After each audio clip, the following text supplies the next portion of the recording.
They laughed when I pulled into the driveway, the sound carrying through the open windows before I even turned off the engine, like they had been waiting for that exact moment to decide who I was worth. My sister-in-law actually stepped outside, glanced at my 10-year-old sedan, and said loud enough for everyone inside to hear, "God, she still drives that thing." And when I walked in, my husband didn't defend me. He just kept eating like it was easier to agree with them than to look at me. Then at the dinner table, in front of his entire family, they started passing around guesses about how much money I probably didn't have, turning my life into a joke I was expected to sit through with a polite smile. And I did, because I've learned something about silence that they never will. It's not weakness, it's timing. If this story speaks to your heart, or if you've ever been underestimated by the very people who were supposed to stand beside you, go ahead and like, subscribe, and share where you're watching from, along with your local time, only if this story truly resonates with you. My name is Victoria Hale. I'm 44 years old, and that night at my husband's family dinner was the night everything shifted, the night they finally realized they had been measuring me all wrong. It started long before that evening, long before the driveway and the laughter and the quiet way my husband chose not to look at me. It started with small things, the kind you're supposed to ignore if you want to keep the peace, the kind that pile up until they're not small anymore. The first time I met his family, his mother smiled at me in that careful, practiced way and asked what I did. And when I told her I worked with the military, she nodded like she didn't quite believe it, like it was a phase I would grow out of. His sister barely looked up from her phone and said, "So, like admin work?" And I didn't correct her, not because I couldn't, but because I wanted to see how far they would go without the truth. Over time, they built a version of me that was easier for them to understand, someone unimpressive, someone temporary, someone who hadn't quite figured life out yet.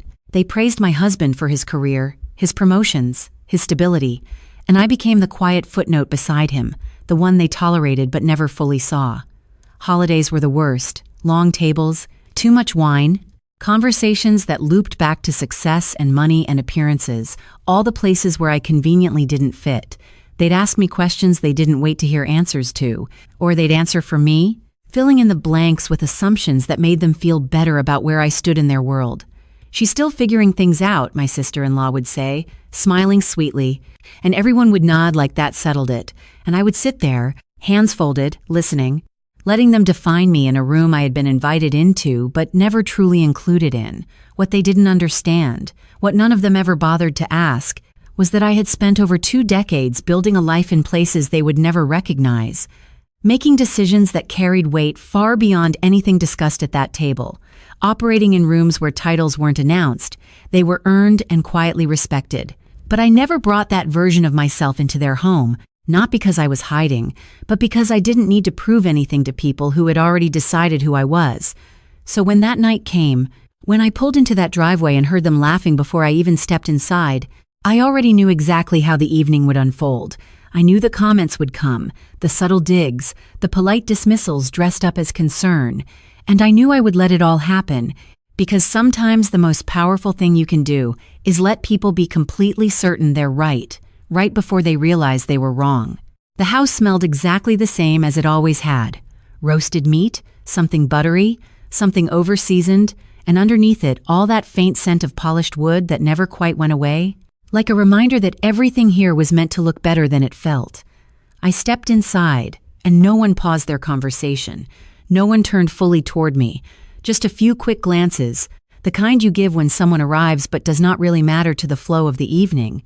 My mother-in-law called out from the kitchen, not coming to greet me, just saying my name like an afterthought, and I answered with a calm tone that did not match the tightness in my chest, placing my keys down carefully on the entry table, as if precision could anchor me in a room that had never quite made space for me. My husband sat at the far end of the dining table already, scrolling through something on his phone, and when our eyes met for a second, he gave me a small nod. Not cold, not warm, just neutral, like I was someone he acknowledged but did not need to stand beside. I took my seat where I always did, halfway down the table, not quite included in the center conversation, not quite invisible either, just positioned perfectly to hear everything and be heard by no one unless spoken to directly. Dinner began the way it always did, with updates that were not really updates but performances, promotions discussed in numbers, bonuses mentioned casually but deliberately, stories told just loud enough to circle the table and land exactly where approval lived. My sister-in-law leaned forward as she spoke, her voice bright, confident, describing a recent purchase, something new, something expensive, and everyone reacted on cue, admiration dressed as casual interest, questions that were really compliments. Then her attention shifted, subtle but intentional, sliding toward me without fully turning her body. "So, Victoria, are you still doing the same thing?" she asked, the pause carrying more weight than the words themselves. I smiled slightly, not defensive, not eager, just present, and said, "More or less," because I had learned that giving them less made them reveal more. My father-in-law chuckled under his breath, not unkindly, but not kindly either, and added, "Must be hard, not having something stable, all that moving around," and a few heads nodded, forks continuing to move, glasses clinking softly, the conversation never fully stopping, just bending around me like I was a minor inconvenience in an otherwise smooth evening. I did not correct him, I did not explain what stability looked like in my world, or how many decisions I had made in rooms far more consequential than this one, because none of that belonged here, not yet. Instead, I reached for my glass of water, took a slow sip, and set it back down with deliberate care, letting the silence I carried sit between their assumptions. The second layer came quickly, sharper, more direct, my sister-in-law gesturing vaguely toward the window where my car was parked. "I mean, you could at least upgrade that thing, right? It is kind of embarrassing," she said, with a laugh that invited agreement, and it came, soft at first, then more open, a chorus of small affirmations that built into something louder than any one voice. I felt my husband shift slightly in his chair, but he said nothing, and that told me everything I needed to know about where I stood in that moment. I did not look at him. I did not look at anyone. I just let my gaze rest on the table, on the pattern of the wood grain. Steady, controlled, unmoved on the surface, even as something deeper settled into place. They thought this was the story, that this was the version of me that would carry through the night, that I would sit there, absorb it, and leave unchanged. What they did not see was how closely someone else at the table was watching, how the one person who had said almost nothing since I arrived had started to pay attention not to what I said, but to what I did not say, and how sometimes it only takes one person asking the right question to unravel everything they think they know. The conversation moved on as if nothing had happened, but the tone had shifted in a way only someone paying close attention could feel, like the air pressure in a room before a storm that no one else notices yet. Plates were passed, wine was poured, laughter rose and fell in predictable waves, but beneath it all there was a quiet thread pulling tighter, and I could feel it in the way the man seated across from me had gone from politely detached to deliberately observant. He had been introduced earlier in passing, my sister-in-law's fiancé, someone with a background in finance, someone used to reading situations rather than just reacting to them, and while the rest of the table moved on from their small performance at my expense, he did not. His gaze lingered in brief moments, not intrusive, not obvious, just precise, like he was fitting pieces together that did not quite match the picture everyone else had already agreed on. I kept my posture relaxed, shoulders loose, hands steady, continuing to engage only when necessary, offering short answers that gave nothing away, because I had learned that people reveal more when they think you have nothing to hide. My mother-in-law began talking about an upcoming vacation, a resort in Aspen, the kind of place she described in careful detail as if naming the price without actually saying it out loud, and my sister-in-law jumped in to mention the private shuttle they had booked, the exclusivity of it, the convenience, each detail layered to reinforce a certain image of success. Someone asked me if I had ever been to Aspen, the question framed casually but carrying that familiar edge, and I tilted my head slightly, considering for just a second before answering, a few times, letting the words sit without elaboration. There was a pause, brief but noticeable, before the conversation moved on again, because my answer did not give them what they expected. It did not confirm the version of me they preferred. Across the table, he noticed that pause. I could tell by the way his fingers stopped tapping lightly against his glass, by the slight narrowing of his eyes. Not suspicious, just curious in a way that suggested he was recalibrating. Then came another moment, smaller, almost invisible, when my phone lit up briefly beside my plate, a name flashing across the screen, followed by a string of numbers and letters that meant nothing to anyone else, but would have meant everything to the right person, and I turned it face down without checking it, without reacting, a simple motion that carried more information than any explanation could. He saw that too. Not the content, but the way I handled it, the absence of urgency, the kind of calm that does not come from having nothing going on, but from being used to handling things that matter. The rest of the table continued as before, my sister-in-law laughing at something my father-in-law said, my husband nodding along, the rhythm of their world uninterrupted, but the man across from me had stepped out of that rhythm without anyone noticing. He set his glass down more carefully than before, leaned back slightly in his chair, and for the first time since I arrived, he spoke directly to me. Not over me, not around me, but to me. His tone even measured, "Victoria, right?" he said, as if confirming something he already knew. And I met his gaze briefly, just long enough to acknowledge. "That is right," I replied, my voice steady, neutral, offering no more than the surface. He nodded once, almost to himself, and the conversation around us continued. But something had shifted irreversibly now, because while everyone else at that table was still operating under the same assumptions they had built over years, one person had stepped outside of that narrative. And when that happens, when even one person begins to question the story everyone else is telling, it is only a matter of time before the entire thing starts to come apart. The subtle shift did not happen all at once. It unfolded in quiet, almost invisible moments that only someone paying attention could piece together, like the way his posture straightened slightly each time I answered a question without over-explaining, or how his eyes lingered not on what I said, but on what I chose not to correct. The rest of the table remained comfortably unaware, still anchored in the version of me they had agreed upon years ago, a version that required no updates, no reconsideration, just occasional commentary to keep it in place. My sister-in-law continued to lead the conversation, moving effortlessly from vacation plans to investment talk, mentioning figures casually, dropping references to properties, funds, and connections as if each one added another layer to her identity, and the family responded the way they always did, with admiration that bordered on validation. I listened without interruption, not disengaged, but detached in a way that allowed me to observe, rather than participate, because this was not new to me. This rhythm, this hierarchy, this need to define value in visible terms. Then he spoke again, not loudly, not in a way that demanded attention, but with a precision that cut through the noise just enough to redirect it. "What line of work are you in, Victoria?" he asked, his tone neutral, but his timing deliberate, choosing a moment when the conversation naturally paused, when the question would land without being brushed aside.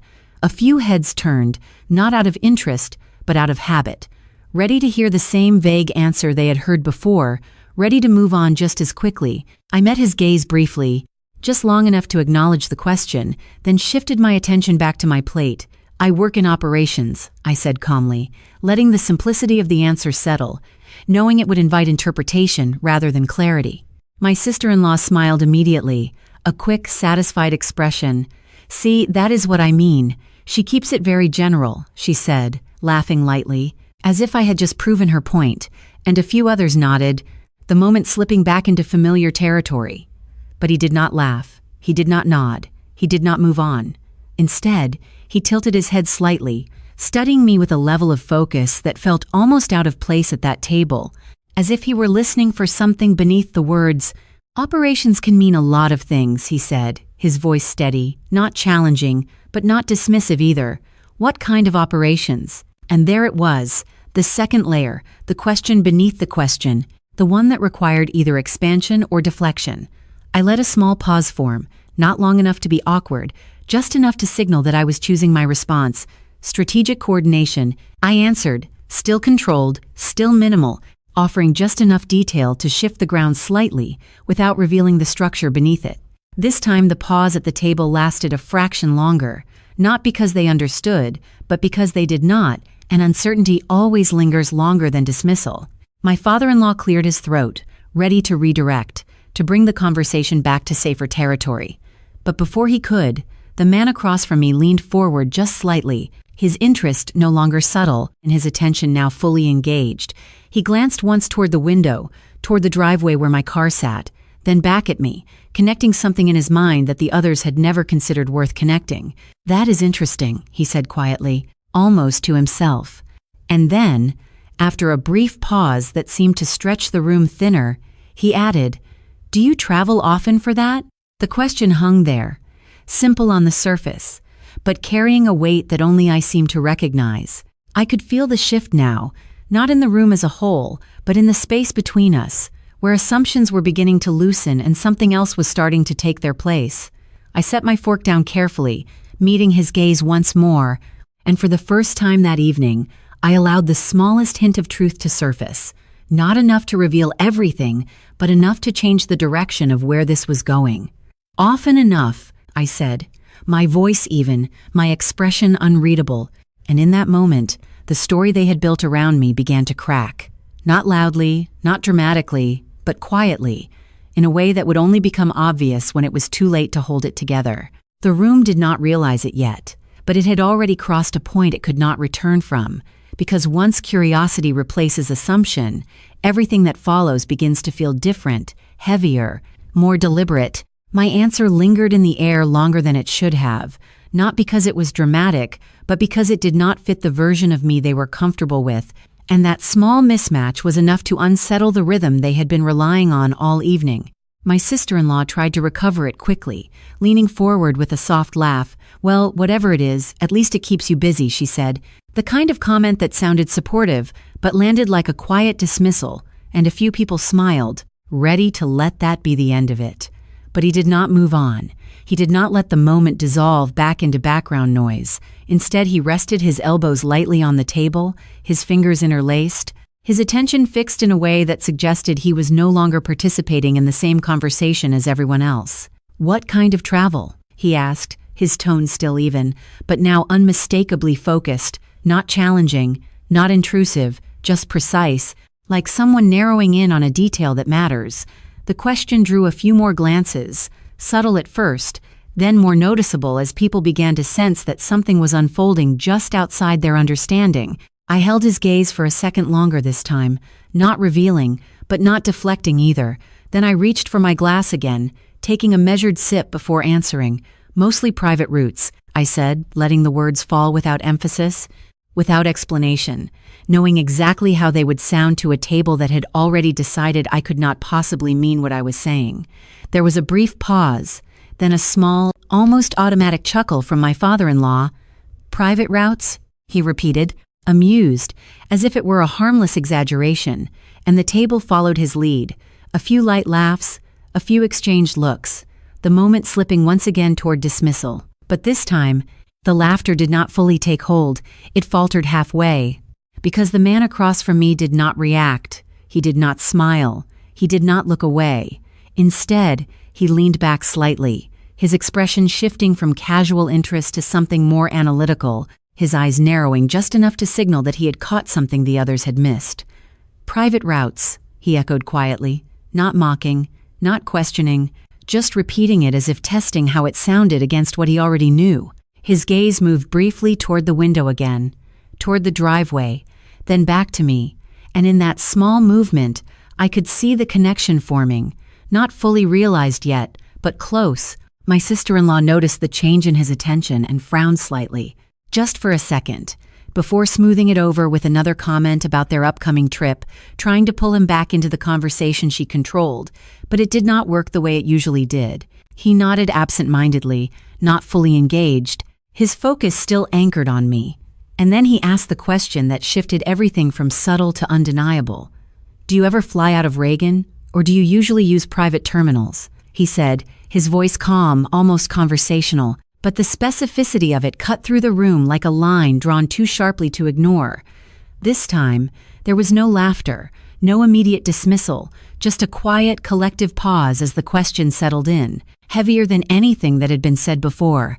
I could feel the attention shift now, not just his, but everyone's, drawn toward a space they did not yet understand, but could no longer ignore. I set my glass down slowly, meeting his eyes once more, and for a brief moment, I allowed the silence to stretch, not uncomfortably, but intentionally, giving the weight of his question time to settle over the table. "It depends on the schedule," I said finally, my voice steady, controlled, offering just enough truth to confirm what he was beginning to suspect without handing it to him outright. And that was the moment everything changed, not because I revealed anything directly, but because for the first time, someone at that table was no longer guessing who I was. They were starting to recognize it, and once recognition begins, it does not stop until the truth has nowhere left to hide. The silence did not break all at once. It settled first, heavy and unfamiliar, like the room itself was trying to understand what had just shifted beneath it. No one reached for their glass. No one added another comment to soften the moment, because for the first time that evening, there was nothing easy left to say. He looked at me, not with curiosity anymore, but with quiet certainty, the kind that does not need confirmation, and then he gave a small nod, almost respectful, as if acknowledging something the others had not yet caught up to. My sister-in-law's smile faded slowly, not dramatically, just enough to reveal the confusion underneath, her eyes moving between him and me, searching for an explanation that no one was offering. My father-in-law cleared his throat again, but this time there was no story ready to follow, no quick pivot to regain control, just an awkward pause that stretched longer than anyone was comfortable with. And my husband, who had spent the entire evening somewhere between passive and absent, finally looked at me, really looked, as if seeing me required effort he had never made before. I did not rush to fill the silence. I did not explain. I did not defend anything they had said about me earlier, because the truth has a way of standing on its own when it is finally seen. The rest of the evening moved quietly after that, conversations softer, more careful, the energy no longer centered around performance but around something closer to awareness. And when dinner ended, no one made another comment about my car or my work, or what they thought they understood about my life. I left the same way I arrived, calm, composed, walking past the same driveway, the same house, but carrying something different with me. Not victory, not satisfaction, just clarity. In the weeks that followed, things changed, not in loud, dramatic ways, but in small, undeniable shifts, messages that sounded more thoughtful, invitations that felt more genuine, conversations that included pauses where assumptions used to live. And while not everything became perfect, something important had been reset, a boundary drawn, not with words but with presence. I did not suddenly try to prove myself to them, and I did not revisit the moment to explain it, because I no longer needed their understanding to define my worth. What I learned that night was not about them, it was about me. About how easily we can shrink ourselves in rooms where we are not fully seen, and how important it is to remember that silence does not mean absence. It can mean strength, timing, and self-respect. If you have ever found yourself sitting at a table where your value was measured by what others could see, I want you to know that you do not owe anyone a performance to earn your place. You do not have to explain your journey to people who have already decided not to listen. And you do not need permission to hold your ground quietly and fully. Trust your instincts when something feels off. Protect your energy the same way you would protect something valuable, because it is, and never build your identity on the approval of people who only understand surface-level success. Sometimes the most powerful shift does not come from proving them wrong, it comes from no longer needing them to be right. I believe, in a quiet way, that there is something larger guiding us, whether you call it faith, intuition, or simply the part of you that knows when to speak and when to stay still. And if you learn to listen to that, it will rarely lead you in the wrong direction. If this story found you at the right moment, take it as a reminder that you are allowed to define your own value, that you are allowed to step back from spaces that diminish you, and that you are not alone in learning how to stand quietly in your own truth. Thank you for being here, for listening, for sharing this space with me, because stories like this are not just about one moment at one table. They are about all of us who have ever had to rediscover ourselves in places that tried to make us smaller. If this resonated with you, you can share where you are watching from and what time it is there, and stay connected if you feel this kind of story speaks to you. My name is Victoria Hale. I am 44 years old, and the lesson I want to leave you with is this: never let someone else's limited view of you become the way you see yourself.